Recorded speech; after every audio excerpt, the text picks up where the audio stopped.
the meaning of a sentence is to be explained in terms of how it is determined, or what determines it as true or as false. Now, it is necessary to explain how the parts of a sentence fit together to make something unitary. Frege's idea is that we need no glue to stick parts of a sentence to one another. The traditional idea has been that the copula, that is the verb to be, serves as such a glue. If you say all horses are quadrupeds, the word are sticks together quadrupeds and some horses, or perhaps just horses and quadrupeds. Frege thought that expressions of different types can be classified into those that are complete and those that are incomplete. Incomplete expressions are to be thought of as having holes in them, into which the complete expressions fit. So that explains how you get something unitary when you put them together. The complete expressions are of two types, what he called proper names and sentences themselves. Proper names, by proper names, he meant what we now call singular terms. So a simple one like Bologna or Prodi, or a complex one like the capital of Italy or the son of the French president. They all count for him as proper names, and what distinguishes them is that we use them to pick out some one particular object which we are going to speak about. The incomplete expressions are not to be thought of as having been put together out of their parts. Sentences are put together out of their parts, but the incomplete expressions are formed from complete expressions by leaving out some proper name in one of its occurrences or in two or more of its occurrences. So that explains why they are incomplete. They've been formed in this way. Now, just to give an example, if we take the capital of Italy and leave out the proper name Italy, we get the capital of blank. If we take a sentence like Italy has many beautiful cities, contains many beautiful cities, and take out the name Italy, we get blank, contains many beautiful cities. In the first place, a functional expression. In the second place, what we now call a predicate, or a one-place predicate. So those and others with, as it were, more holes in them are the incomplete expressions. Now, to every expression of either kind, complete or incomplete, corresponds something outside language. What determines what it corresponds to is partly its sense or meaning, and partly how the world is. So to a proper name corresponds an object. To a functional expression, like the capital of, corresponds a function, just as in mathematics a function like x squared takes one number into another number, so such a more general kind of function may take, well, in this case, a country into a city, Italy into Rome, France into Paris, and so forth. And in the case of the predicates, he thought of those also as corresponding to functions, but in this case, functions from objects to truth values, the value true or the value false. So if we have the predicate spins, say, that will take every object that spins into the true value true, every object that does not spin into the value false. So that is how, that's a very simple example, of course, but how in general a sentence gets determined as true or as false in virtue of these correspondences of its parts to things that are outside language. Now that, the thing to which it corresponds, he called Bedeutung. That is the meaning of the term Bedeutung. And this was, in fact, the very first semantic theory. A semantic theory is a theory explaining how a sentence is determined as true or as false in terms of its composition, the way it's made up out of the words that form it. But the Bedeutung is not the meaning in the sense in which to understand an expression is to know its meaning. We can't be given the Bedeutung. The meaning in this sense, the sense that's correlative with understanding, is something which can be given to the mind. And as Kant said, every object is given to us in a particular way. And Frege agreed with that, and indeed thought the same thing was true of functions. So that component of the meaning of an expression, the way in which its Bedeutung is given to us, constitutes its sense. It's Sinn in German. For example, if you take the phrase "the Earth" and the phrase the third planet from the Sun, their Bedeutung is the same, namely the same planet, but their sense is different because they give us that object in two different ways. So that is a thumbnail sketch of the whole theory of meaning that he had. Indeed, what made it possible for Frege to write the first work of modern mathematical logic, which he did in 1879, was his discovery of how to handle expressions of generality, which had baffled logicians throughout the Middle Ages, through hundreds of years. They had not satisfactorily found a general way to deal with expressions like any, every, some. For example, in sentences like, you may come someday, or you may come any day, or you may come every day.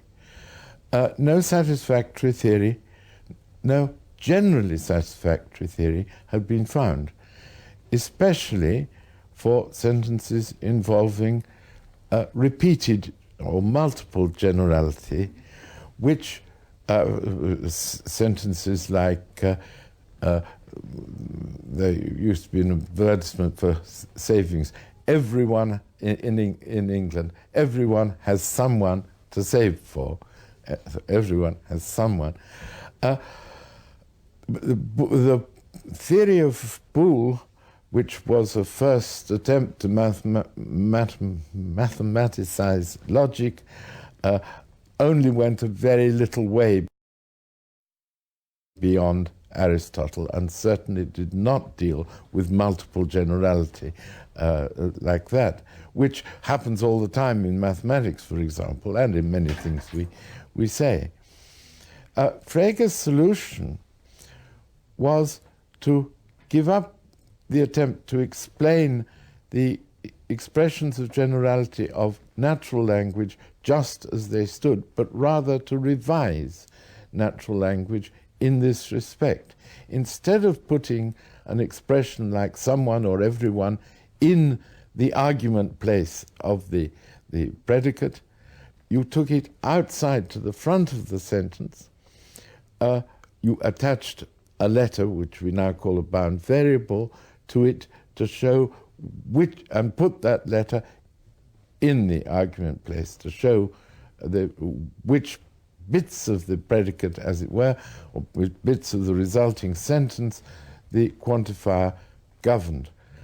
For example, if you have a sentence like an officer says, anyone who shoots himself in the foot will be court-martialed. That becomes, for every X, if X shoots X in the foot, X will be court-martialed, right? And you can see from that very clearly how it's necessary to regard the predicate. In this case, we have a sentence formed by putting a quantifier for every X together with this predicate, which has 3 empty places in, but only 1 argument place, because it's understood they have to be filled to get an instance by the same proper name. So you can understand very clearly from this why Frege had this doctrine that the predicate is not put together out of its parts, but formed from a sentence by leaving something out, which may occur 2, or in this case, 3 times. Now, when I say the quantifier goes at the beginning of the sentence, that's only at that stage in the formation of the sentence. The sentence may then be put in a more complex sentence where the quantifier will come not at the beginning of the resulting complex sentence, but later on. For example, if we take these cases of "you may come any day" and "every day," suppose that we represent "you may come" as "it is permitted that you come." Then the difference between "you may come any day" and "you may come every day" is that between, for every X, it is permitted that you come on X, or for every day X, it is permitted that you come on X, and it is permitted that on every day X you come on X. In the latter case, of course, the quantifier doesn't come at the beginning of the sentence because the process of construction introduced the operator "it is permitted that" after the quantification had been done. So that was the fundamental idea which made possible the whole development of modern mathematical logic. Frege was a realist, almost the archetypal realist. I have, of course, a very great respect for Frege's work, and I think that he not only created the first systematic theory of meaning in the history of philosophy, but he showed us how that should be done. He gave us an example of what it is to construct a theory of meaning. But I don't accept many of his I accept a great many of his views, but I also don't accept this fundamental realism which led him to give this truth-conditional account of meaning in terms, or sense, in terms of how statements are determined as true. I think that that is a very valuable, very interesting idea, but ultimately one that cannot be maintained. Of course, it's not possible to save Frege's account of. He didn't give an account of mathematics as a whole. He gave an account of what he called arithmetic, which means theory of numbers, and what we call analysis, theory of natural numbers and real numbers. It's not possible to save that as it stands because, as you remarked, Russell showed it to involve an actual contradiction, and that was what of course, utterly depressed Frege at the end of his life. His life's work had failed. But the question is whether the main aims of his attempt can be achieved. I take it that you could say, there are 3 main aims of his philosophy of arithmetic. These are, first, to keep arithmetic pure from any extraneous notions, so particularly any empirical notions, notions derived from experience, or anything to do with time and space, which fundamentally have nothing to do with the theory of natural or of real numbers. You have, on his view of the matter, to demonstrate or to explain these theories as to make it apparent how they can be applied, but you certainly mustn't explain them in terms of any particular application. Secondly, he wanted to ensure that the statements of mathematical theories were genuine statements and can properly be called true and false in a straightforward sense. So that mathematics is a sector in the quest for truth. And thirdly, he wanted to preserve classical mathematics, including classical reasoning that turns on, well, essentially by valence, on the assumption that every mathematical statement is either true or false. He wanted to preserve all that intact. Now, I think that those three aims are incompatible. I don't think it's possible to meet all three. And many people nowadays wish to reject the first or the second, right? They wish to introduce an empirical element into mathematics, regard acceptance of mathematical principles as relying on general features of experience or something like that. Others wish to jettison the claim that mathematical statements are true.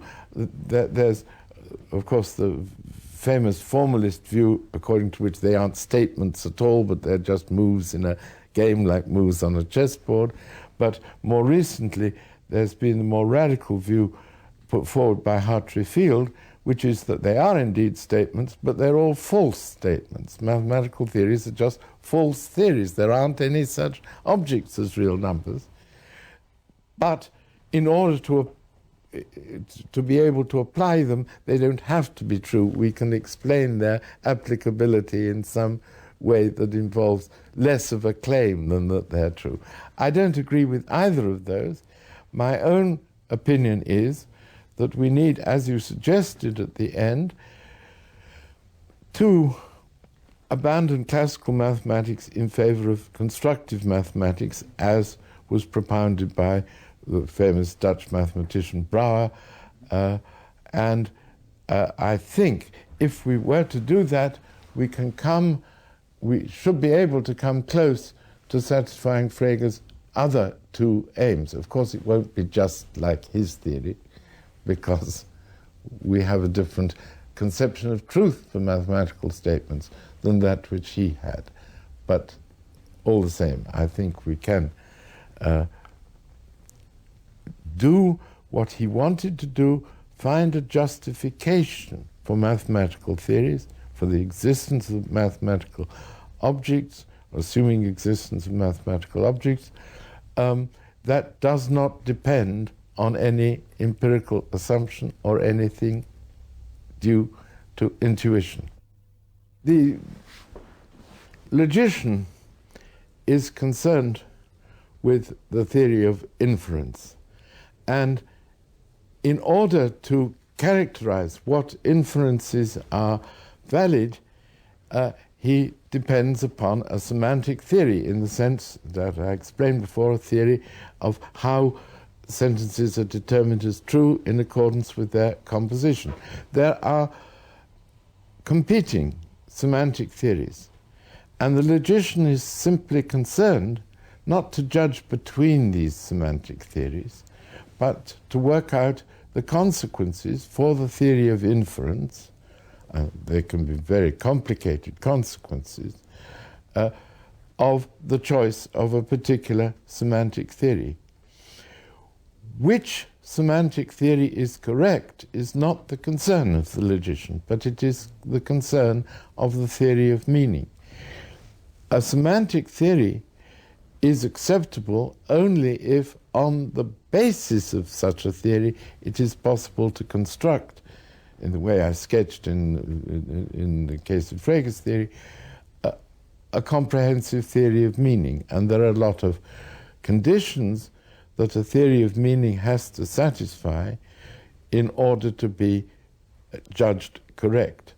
That's not the concern of the logician, but it is up to the theory of meaning to choose between rival semantic theories on the basis of whether they form, well, the foundation of a comprehensive theory of meaning, which will also yield, for example, a good account of what understanding, that is, knowing the meaning, consists in. So that is the relation between them. And it's because it's up to the theory of meaning to decide which is the correct semantic theory that rival logics which result from one semantic theory or from another are adjudicated, right? How we choose between, say, classical logic and intuitionistic logic, which rest on different semantic theories. That is the task of the theory of meaning, to decide which of these logics is correct, because it decides which semantic theory is correct. Wittgenstein didn't have one account. He had two quite different ideas in the early part of his career and the later part of his career. In the Tractatus Logico-Philosophicus, which represents his early philosophy, he summarized his view in the words, "To understand a sentence is to know what has to be the case for it to be true." This is a conception very close to that which Frege had, and it's one that has remained extremely influential in the work of such writers as Davidson and so on. It is perhaps the dominant theory of meaning as given by truth conditions. In Wittgenstein's later writings, he did not consider the notion of truth as fundamental in the same way at all.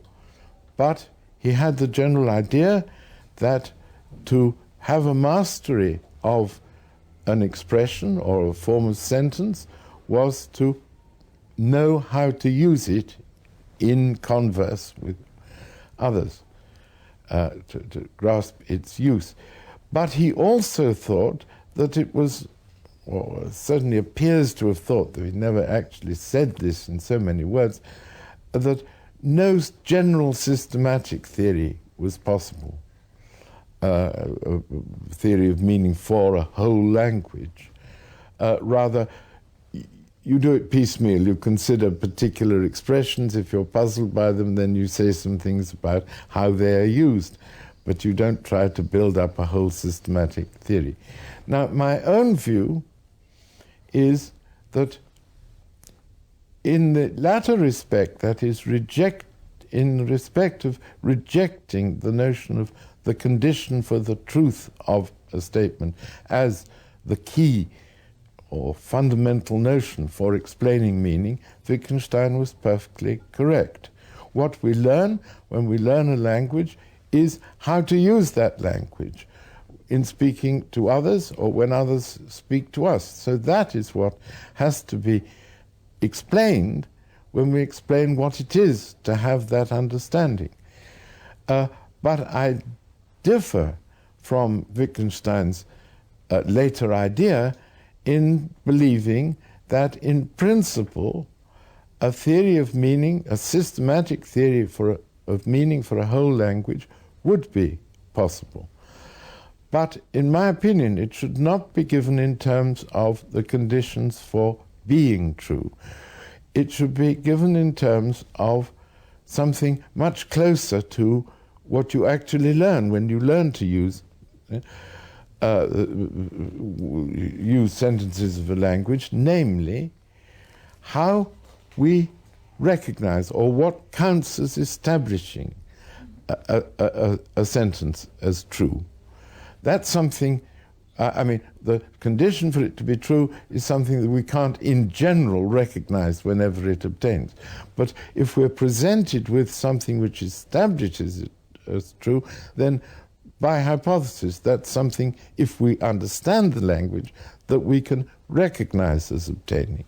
So this in my opinion, ought to be the fundamental notion of a theory of meaning. When I talk about what establishes a sentence as true, I do not have in mind what the logical positivists talked of as constituting verification. Verification for them was a sequence of sense experiences, as if you could explain each sentence, however sophisticated, on its own, as it were, by stipulating what series of sense experiences would count as verifying it. What we have to do is to take serious account of the way in which language is a complex system, and to understand certain forms of expression, you have to understand other, more basic forms of expression. So it's wrong to think of what establishes a sentence as true as something simply given by opening your eyes or your ears. It can include, and in general will include, some reasoning. Referring to the reasoning which goes on the basis of observation to establish the statement as true, is to display the dependence of an understanding of that sentence on those that would be used in the course of inferring to its truth. So you mustn't think of sentences just as divided into empirical ones, which are verified by sense experiences, and a priori ones which, like mathematical statements, are verified by pure deductive reasoning. Most statements occur somewhere in between those, and what in practice we should take as establishing their truth is a mixture of some observations and some reasoning on the basis of those observations. One thing that is very fashionable now is the so-called minimalist account of truth. That appeals to the way in which we equate. For example, it is true that Mars has 2 satellites, and just Mars has 2 satellites, something already observed by Frege himself. That, of course, is a very important fact.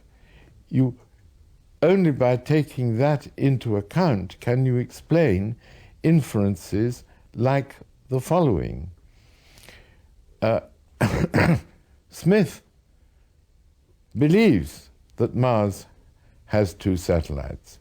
Mars has 2 satellites. Therefore, Smith has a true belief. But now, the idea that this gives the whole explanation of the notion of truth overlooks a double role that notion is required to have. We use the notion of truth in our language, and it could be argued, probably not quite correctly, but it could be argued with some force that the understanding of such equivalences as I just mentioned is the main thing you have to know, or possibly even the only thing you have to know, to use the word true, as it were, inside the language. Tarski taught us this, that you cannot consistently talk about a language in that language. If you wish to explain the notion of truth or the meanings of the statements of a language, you must use a language separate from it,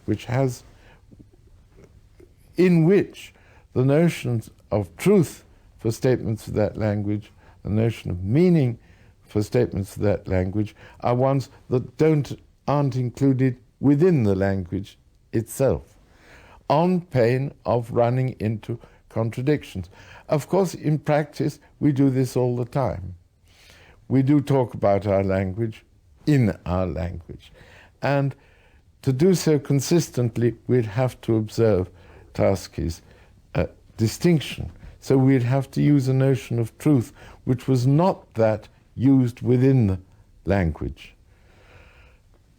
And that is the notion of truth which we must think of as being used when philosophers or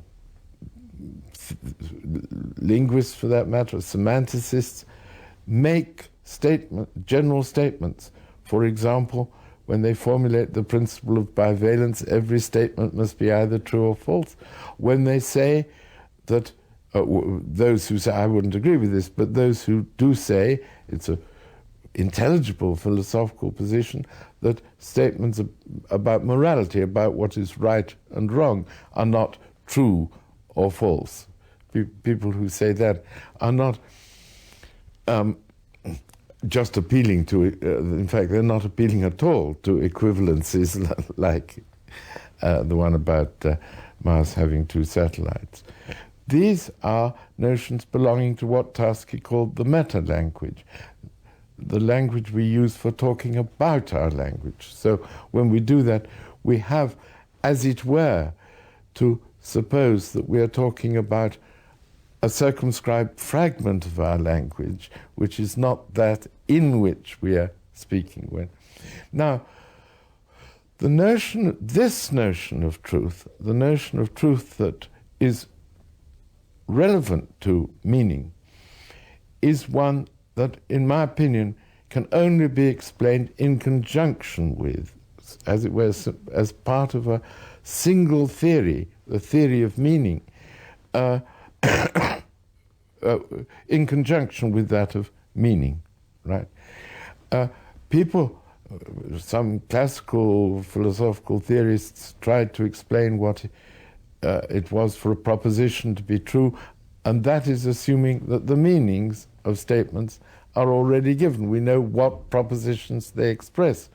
We know that somehow without having said anything about truth yet. That's a mistake. Davidson makes the opposite mistake. Davidson wants to explain meaning assuming that you know what truth is, right? You explain meaning by saying what are the conditions for the truth of a statement, and assuming that you know what truth is, well, the idea is when you're told all this, the truth conditions for the statements for language, then you're able to speak the language, he says.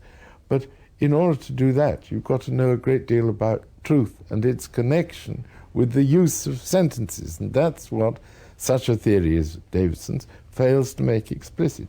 I think it can be made explicit only by giving a unified theory of meaning, which is a very complicated thing, for a language, and the notion of truth will be explained in that by appeal to the notion that you take as fundamental for explaining the meanings of sentences in general. Now, on a truth conditional theory, that really is just the notion of truth itself.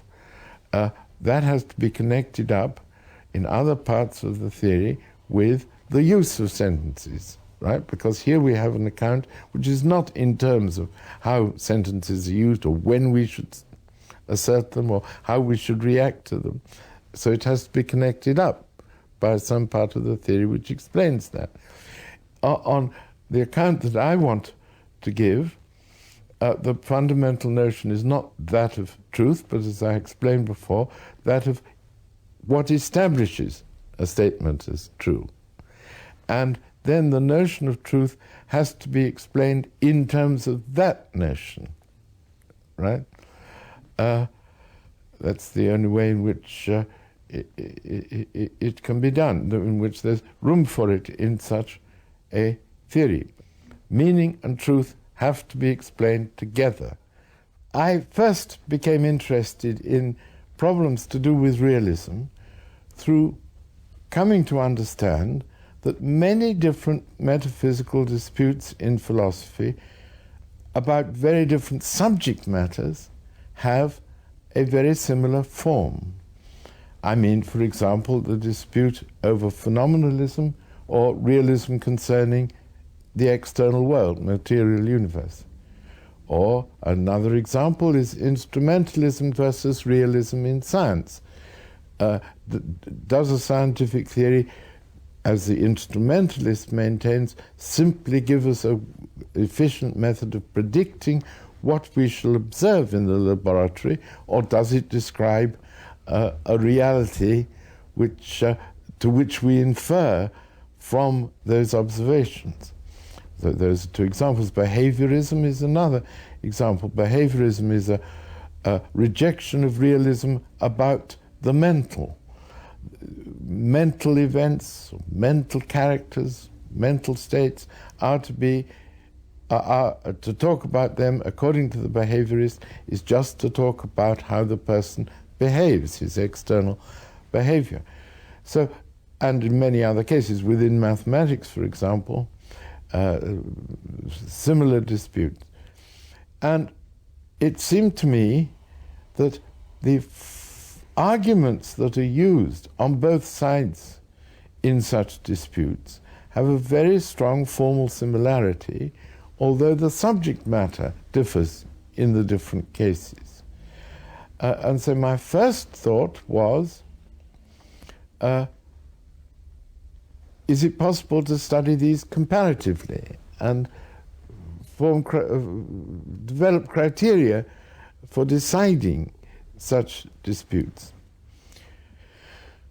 But the point here is a question of the order of decision.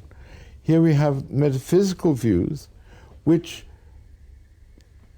are correlated with different views about the kinds of meanings that certain forms of statement, mathematical statements, scientific statements, statements about mental events and so on, have. Which is the order in which these should be decided? It appeared to me that we have no independent way of settling the metaphysical questions.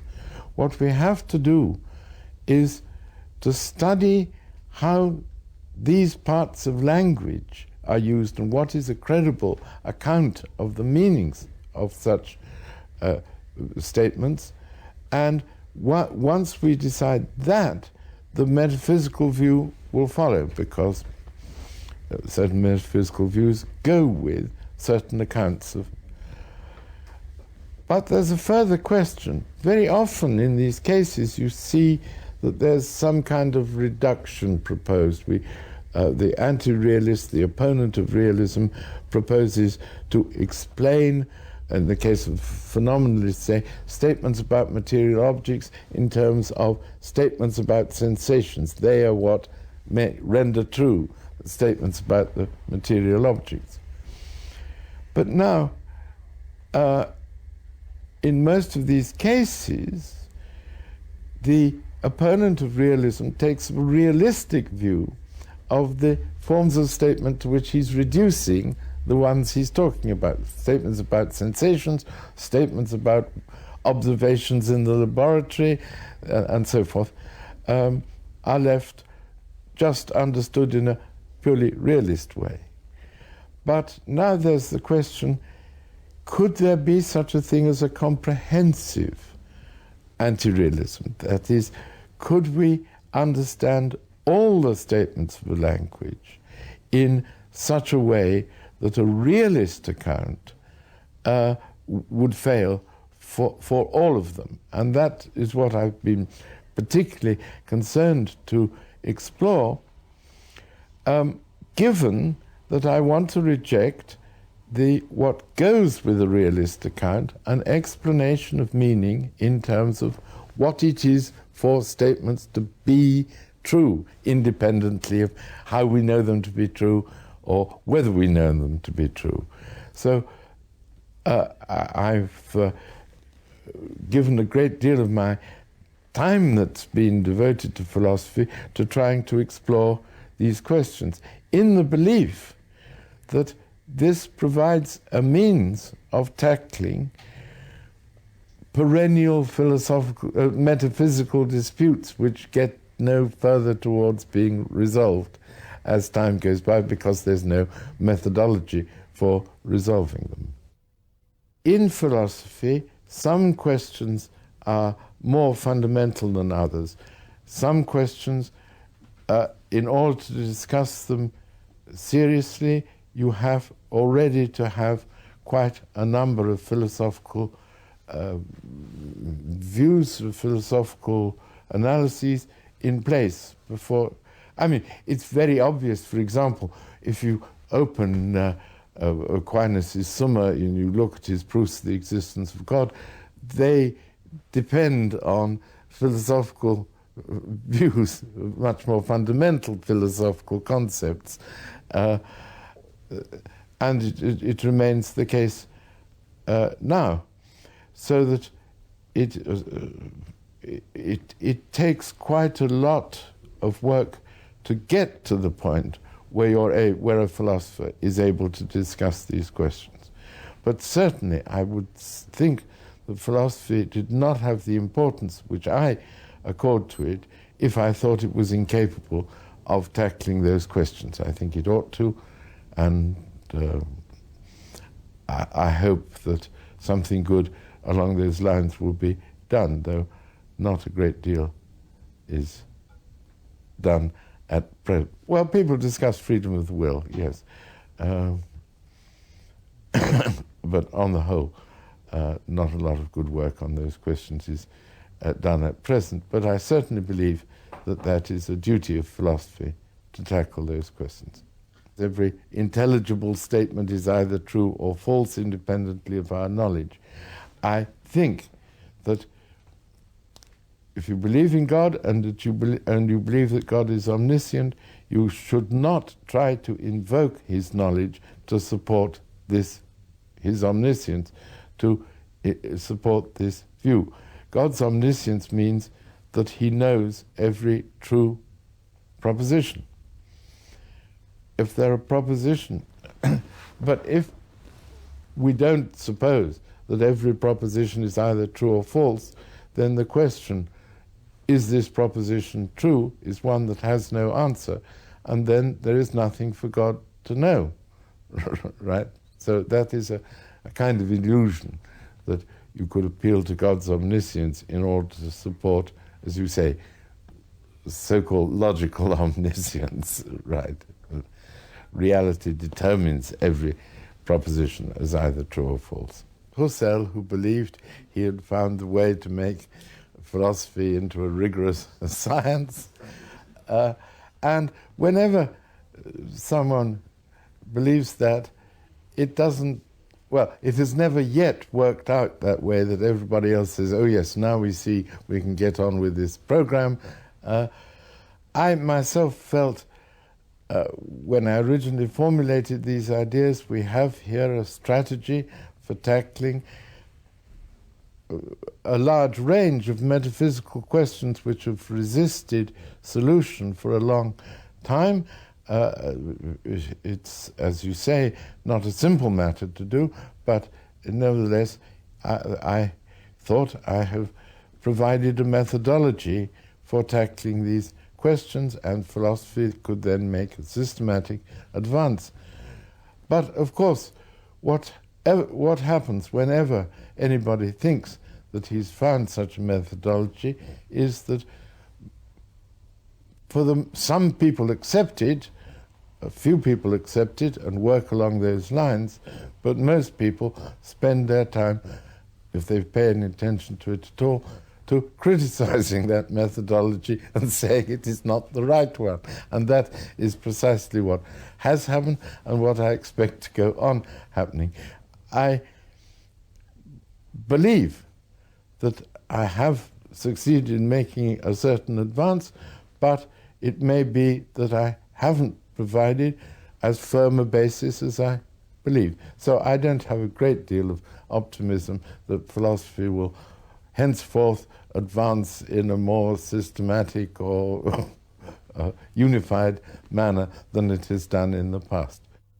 The divergence, indeed there's a divergence in the style of doing philosophy, occurred, well, it started to occur after the First World War. Before the First World War, it would be quite unintelligible to talk about, say, Anglo-American or Anglo-Saxon philosophy as contrasted with continental philosophy. Bertrand Russell, for example, one of the founders of the analytic school in England, was very well versed in, at least, philosophy being written in German at the time. As we know, he was very interested in Frege's work. He was also very interested in Meinong's work. G.E. Moore, who was one of the other founders of analytical philosophy in England, was greatly influenced, perhaps at second hand, but certainly influenced by Brentano. I think that for, as it were, political and cultural reasons, but not for philosophical reasons, there was, after the First World War, there were certain barriers that went up against contact between people in Britain and people in Germany particularly. And of course all that, well, now, as for this business of a so-called continental school, even Italians, there was this book recently published called Analitici e Continentali by an Italian writer, as if there are these two schools. I think that is nonsense. If you take, well, see how things were in about, say, 1905, Husserl idolized Bolzano, accorded him the very highest respect, and Bolzano could be called the first analytical philosopher. He's distinguishable in some views, but he's not distinguishable in style or approach from Frege or from analytical philosophy in general. Husserl had a very low opinion of Hegel and would never have thought of himself as belonging to some school that also included Hegel, right? And now to view, well, it's partly because of Heidegger. Heidegger was influenced both by Husserl, whom he treated appallingly badly, and by Hegel. But, I mean, if there's a philosopher who's influenced by two other philosophers, it certainly does not follow that those two other philosophers were part of some one school, right? So analytical philosophy, in its historical development, was one of the movements on, well, actually within the German-speaking world particularly. It's due to Hitler that almost all of those people were driven out from Austria in particular, also from Poland, and left for Britain and the United States. So that's a historical accident, but it doesn't, as it were, make analytical philosophy less part of that tradition. It was one school among many schools that were flourishing at the time.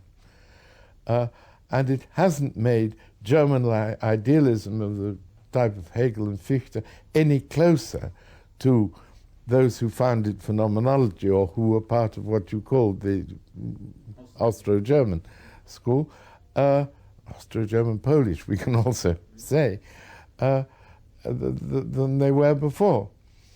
As for the future, I believe that it is important, and I think it's quite difficult now because there has been this divergence, the historical divergence.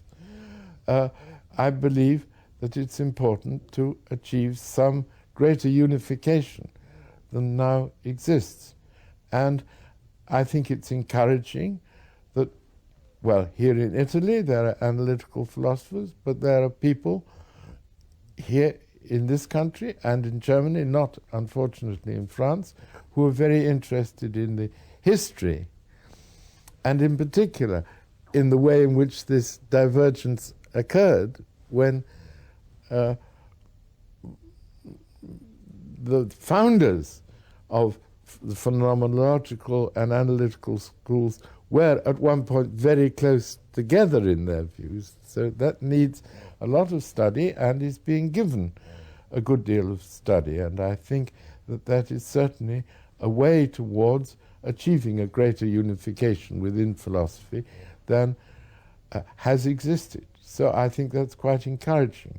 I also think that it may be, I don't say this for certain, but that it may be that the future of European philosophy lies outside Britain, but more in Italy and in Germany, because I regard, well, a great deal has been contributed by some American philosophers. That's undoubtedly true. One must mention Kripke and Putnam and Davidson.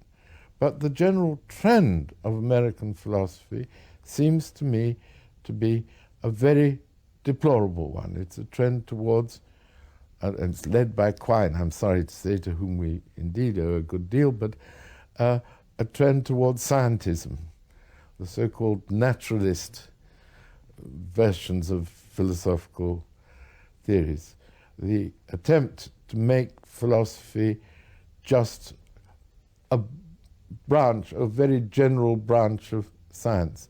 I think that that is a wholly mistaken trend, and I think the less influence there is from the United States, the more healthy philosophy will be. And I think that there's likely to be, although I know lots of people read books in English here and so on, nevertheless there's likely to be less such influence here than there is in England because of the common language which makes the dissemination of works by American philosophers much greater in England than it is here. So I have some optimism about the future of philosophy. I'm a bit depressed about how things are in France, where analytical philosophy only just manages to stay afloat. But on the whole, I'm quite cheerful about it.